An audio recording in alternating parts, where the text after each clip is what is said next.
Mario Manningham. Stay locked in between the lines with Coach Stella.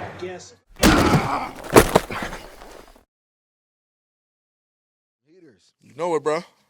We're going to move right along to our Phillips Care Training PCT Players of the Performance of the Week. Coach, who we got? I'm going to jump right into it, man. We're going to go number 8 down to number 1 like we do every week. Excuse me. Here we go. We got some hitters on the list. Playoff edition. So a lot of times with these stats, it may not be as crazy as some of the stats we had in the regular season, but it ain't always about the stats because we're in the playoffs now. It's win or go home. So sometimes just the magnitude of that could take a game to another level. So here we go. Number 8, Maslin Jackson Jr., wide receiver, Geno Zemansky. 2 catches, 122 yards, 2 touchdowns. Nice and simple. He got 2 touches, but 122 yards and touch paint both times. They won 24-17 versus Brunswick. Shout out to Maslin Jackson. Shout out to Geno. Good luck this week. Number 7, local kid. First time on the honorable mention list this year is Boardman Senior Vince Buteau.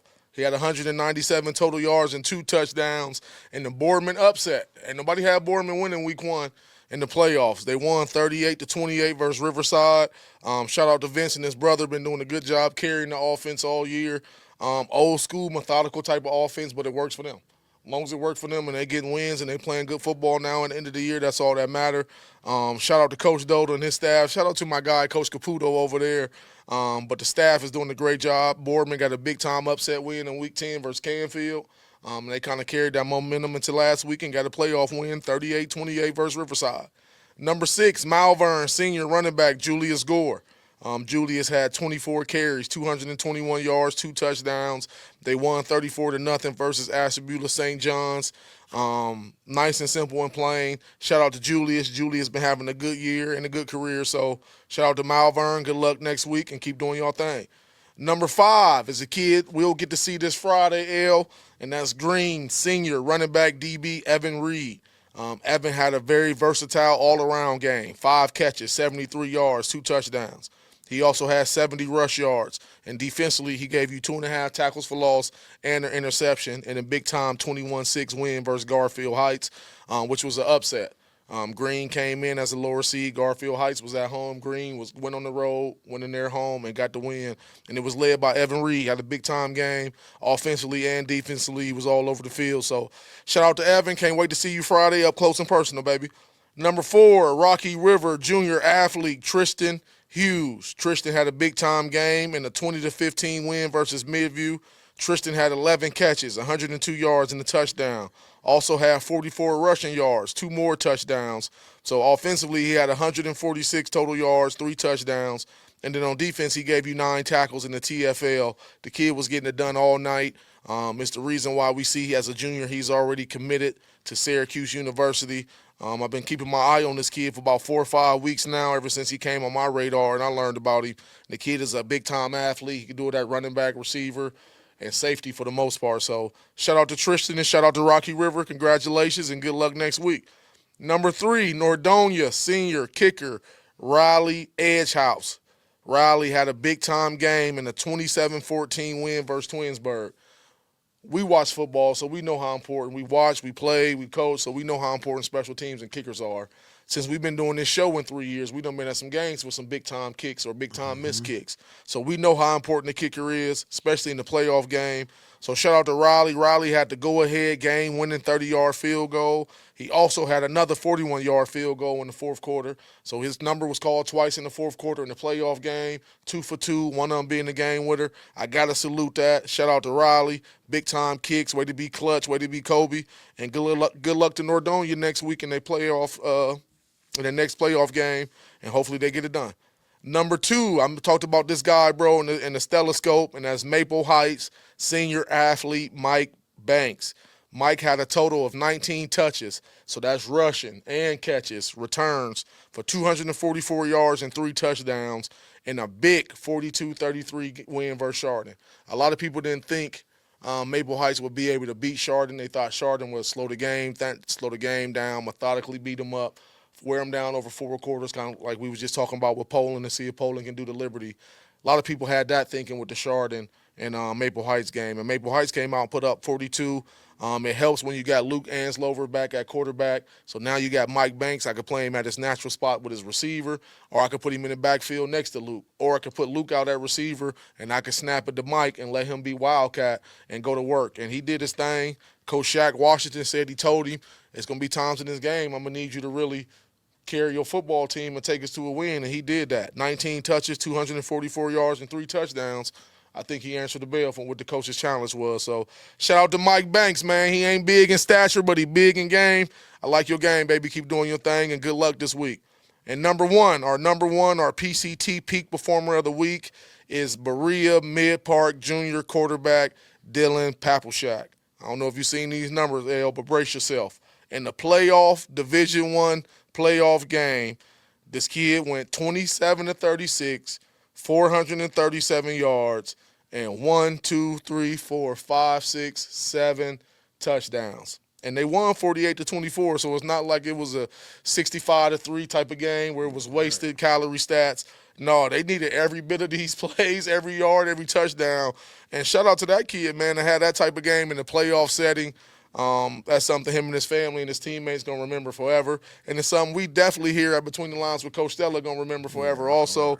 So shout out to Dylan Papleshak, 27-36, 437 yards, and 7 touchdowns, baby. No, nothing else need to be said. Our PCT Peak Performer of the Week. Man, Dylan got busy. Dylan got busy. Shout out, and let me say this too. Dylan. Let me say this too, and that's doing against Cleveland Heights. Don't look at their record. We know what type of athletes Cleveland Heights has. all over the field. You know what I mean? So to be able to do it in that type of game, in a playoff game versus them athletes, takes it to an even another level. So shout out to Dylan, man. Man, Did that's your a thing. big time. That's a big time performance, man.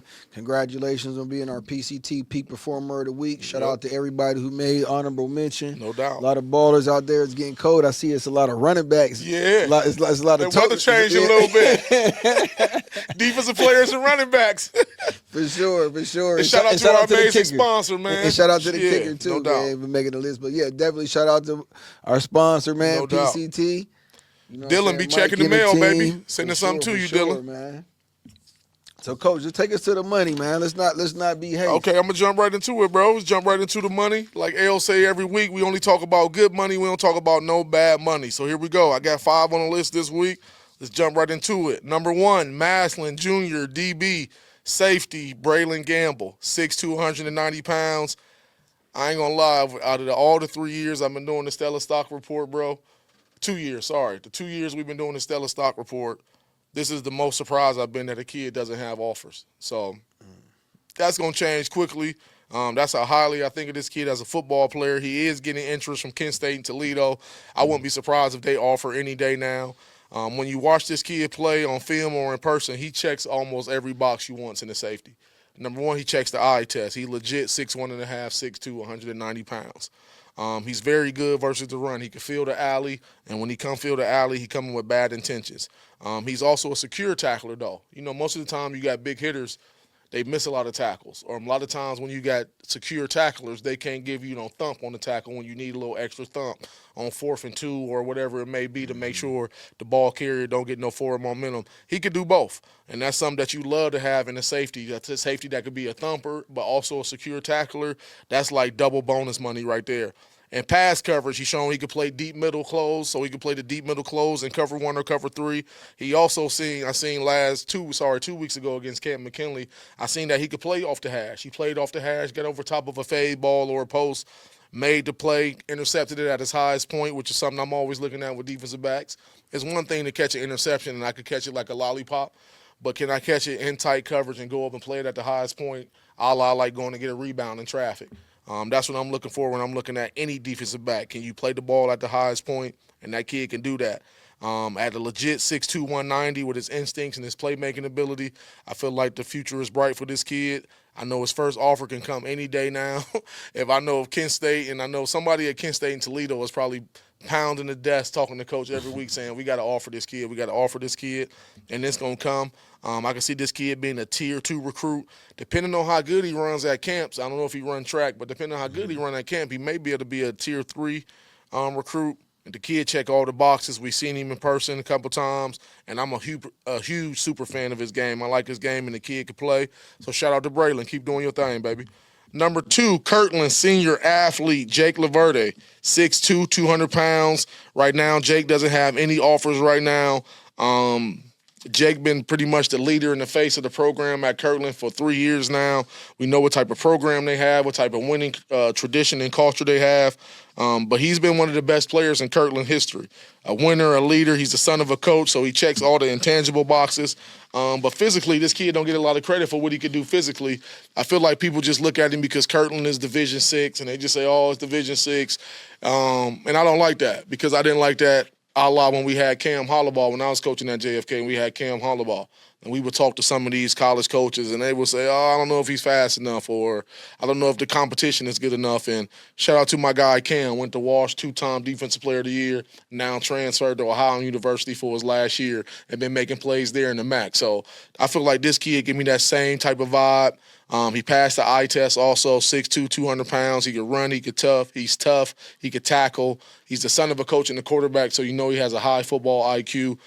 He's the type of kid, I'm not saying he could be a quarterback at the next level, but if I'm recruiting this kid, I think he might be able to come play safety or outside linebackers for us, though. You know what I mean? With his profile, being 6'2", 200 pounds, being highly intelligent, being the coach's kid, being a quarterback, he going to understand run fits. He going to understand the game plan. He going to understand how the offense is trying to attack us now once he's on the defensive side of the ball. So I really like this kid, L. He's on a lower level because he's playing Division VI at Kirtland. But I'm a big fan of this kid's game. Keep doing your thing, Jake. Hopefully one of these schools are smart enough to pull the trigger and give you an offer and let you be able to come play college football because he can, man. He got all the intangibles.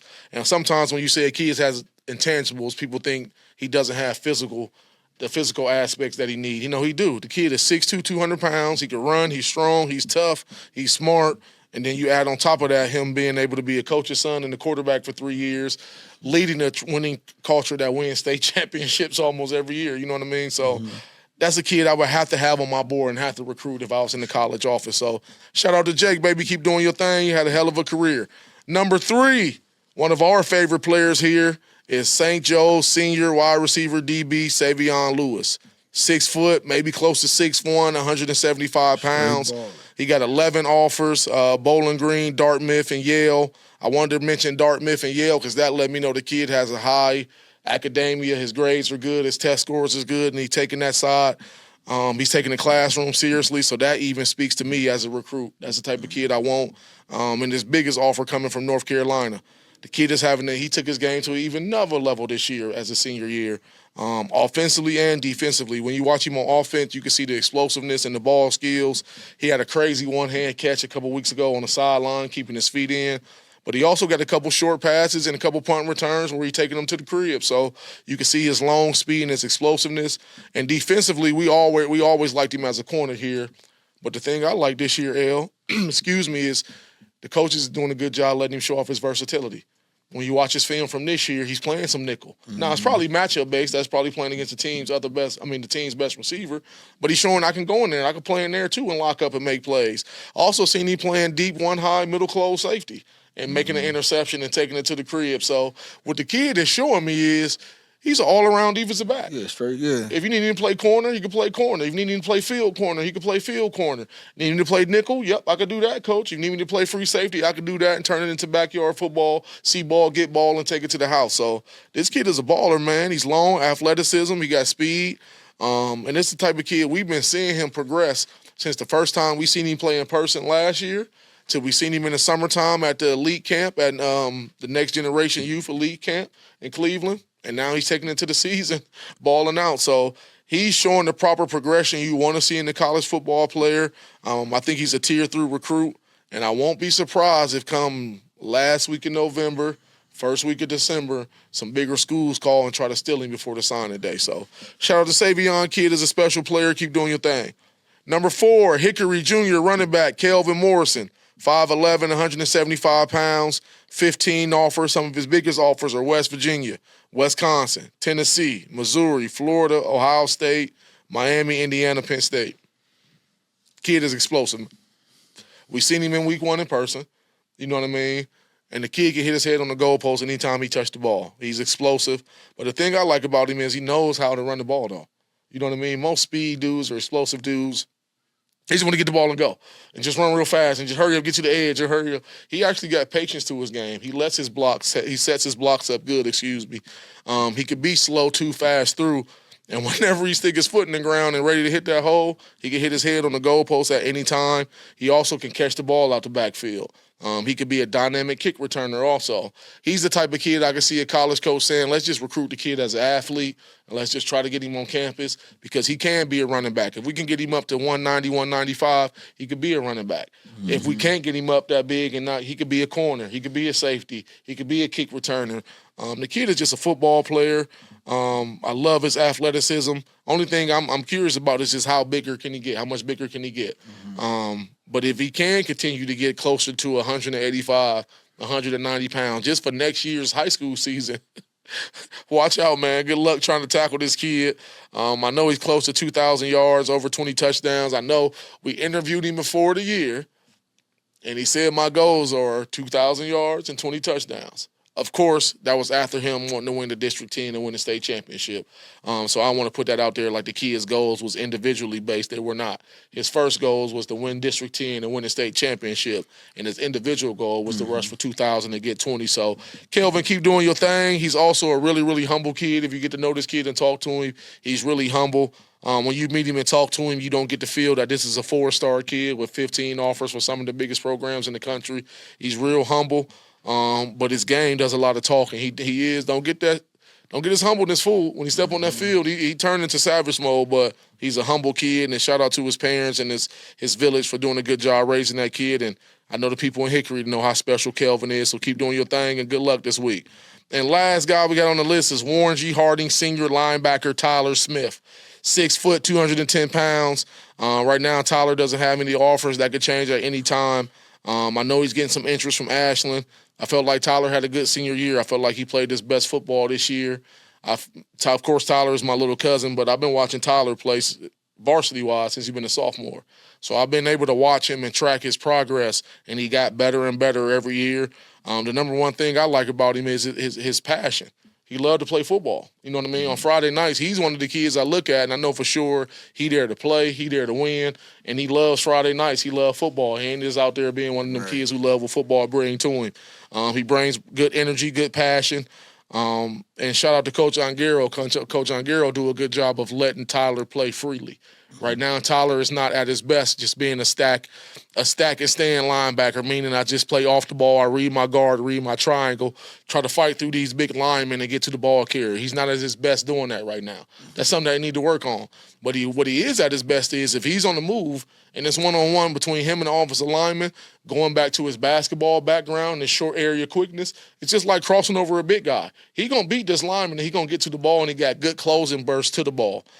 For a kid, Tyler probably ain't a 4 or 5 kid, but when you watch him play, he has great short area quickness. You hear me talking about that a lot. If you're a defender let me take that back. If you're a football player without good short area quickness, I don't know how good you're going to be, especially defensively nowadays, and it's playing against these offenses that's so spread out. I got to run sideline to sideline. They might spread me out, and the running back may run an option route on me, and I got to be able to keep him in front, guard him, and tackle him in space. So that's the one thing I like about Tyler. Another thing I like about his game is he became a better tackler this year. Shout out to Coach Bartos. I know probably most of that is from just being stronger. Coach Bartos being there this offseason, the kid getting stronger. But I thought Tyler had a good year, man. As a family member and as an alumni of Warren football, I was proud of the way he played. He wasn't perfect at all. No, none of the kids were perfect, but when I watched Tyler play, he brought passion, he brought energy, he brought leadership, he came to win, and he made plays. He had some big-time hits. I thought one of his best games was the Mooney game, even though they lost. But I thought he was all over the field, sideline to sideline. He had some big hits that game. But he also showed you got some nice hands. Coach did a good job of sneaking him out the backfield on a couple plays, letting him catch some balls. So Tyler's a Tier 1 recruit, probably a Division 2 recruit. But like I said, I thought he had a good year. They went 3-6, but all in all, I thought Tyler did his part, and I thought Tyler did a good job leading. It's hard to lead when you're 3-6. But I feel like every game, every Friday, his energy was there, his passion was there, his focus was there. He came to win. You could look him in his eyes and know he was there to play, and he made plays on the football field. So shout out to Tyler. It was a rough senior year, man, but you did your thing, and you did a good job, leaving your impact as a leader. and doing the best you could do, and that's all you could do, baby. Indeed, man. Shout out to all the guys on the list, man. Definitely some ballers, man. Shout out to Tyler. Shout out to Savion, Kelvin Morrison. You picked Like that list? Yeah, I like that list. You know, every one of them players, you know, they showing up Friday night. They coming to bring it. So No doubt, you know bro. what I'm saying? Shout out to the guys. No doubt. That's our stellar stock report. LB checking in, man. Keep it locked in, but in between the lines with Coach Teller. You feel me? You did.